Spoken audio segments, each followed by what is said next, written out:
Connected breathing. Would it be possible to go with that sometimes, maybe with little moments in and out of unconscious Yeah, levels also? almost regularly. I do this since 40 years. Mm. I'm a doctor now for 42 years. I did this 40 years. It's not so, of course, English speaking people will not know it so much, but they know from Stan Grof, the holotropic breathing. Yeah. It's not the same aim, and Stan used it. He started with it later when the LSD was forbidden and the MDMA was forbidden, the amphetamine. Then he used this technique. It's about 5-6 years later than we started, or Leonard Orr called it rebirthing. But this was different. It was with the open mouth and only with one person, and combined with all these affirmation things. But Stan Grof used the same technique, but he wants to get these transpersonal experiences. That's what made him well known in science. And we just do it to get near to unity experiences. But on the way to this, there's very often that you come into this unconscious way where you see things which you can't remember because they are so deep in this, what Jung called the collective unconscious. Yeah. But with the connected breathing, it's really, really sure that you get the deepest relaxation, And if you really go to this point of letting go, you have the chance to get into this unity consciousness.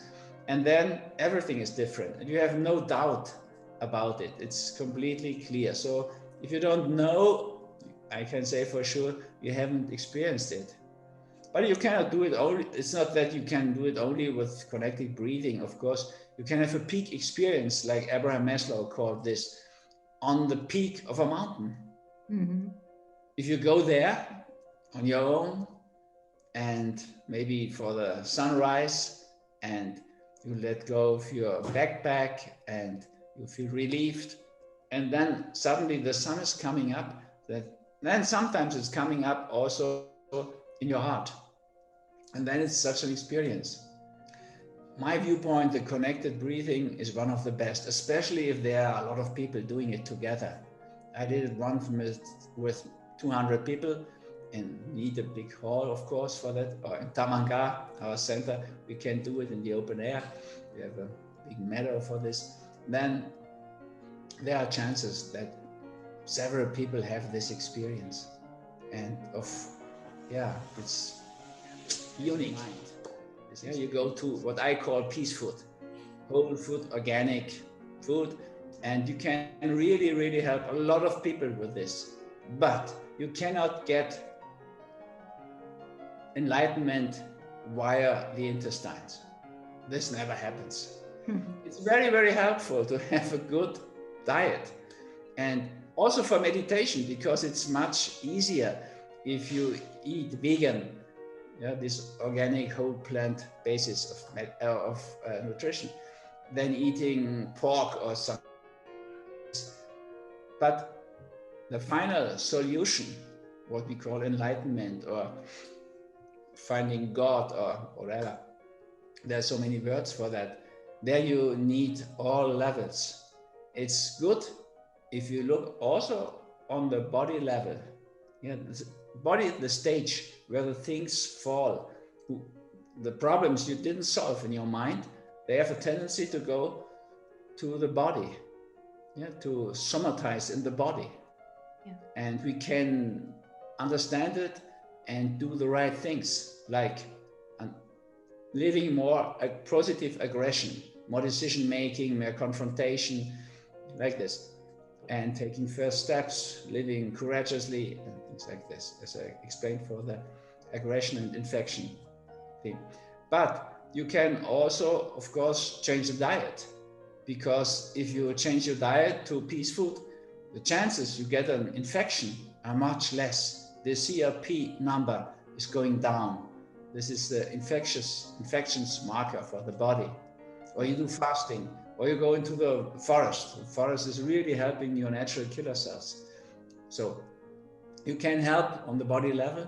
You can prepare for solving your problems on the psychic level, on the consciousness level.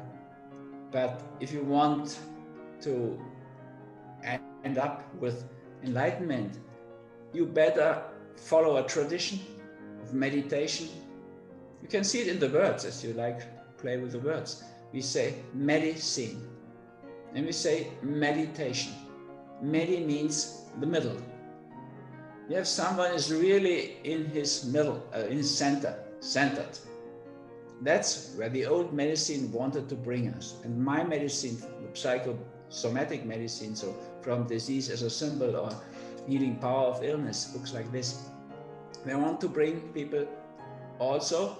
The final aim is to be centered and to get rid of the destructive sides of the principles and go to the constructive sides.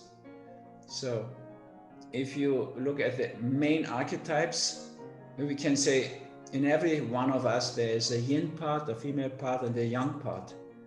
And you can take the female part, the yin, and make two elements from it. There's the water element with all the feelings, and there's also the earth elements, very stable. You can take the yang and you have the fire element and the air element. And then you can take every element, we have 4, and there are 1, 2, 3 steps. You know, there's the fire of the beginning. This is the aggression principle, infection. But there's also the charisma, you know, the sun, the radiation. It's the second step. And there's this inner glowing, if you're really, really convinced of something. So you have 3 steps. If you take the 4 elements and 3 steps each, you have 12 general levels, you know, stages of life or archetypes. And if you can dance on every level and come from the destructive to the constructive way, then you are near to wholeness, to oneness, to experiencing unity. Yeah, that's what my medicine is aiming at. There's a body level, there's an emotional level, there's a soul level, there's a consciousness level, there's a spiritual level. And in the end, they all have to come together to reach this aim of oneness.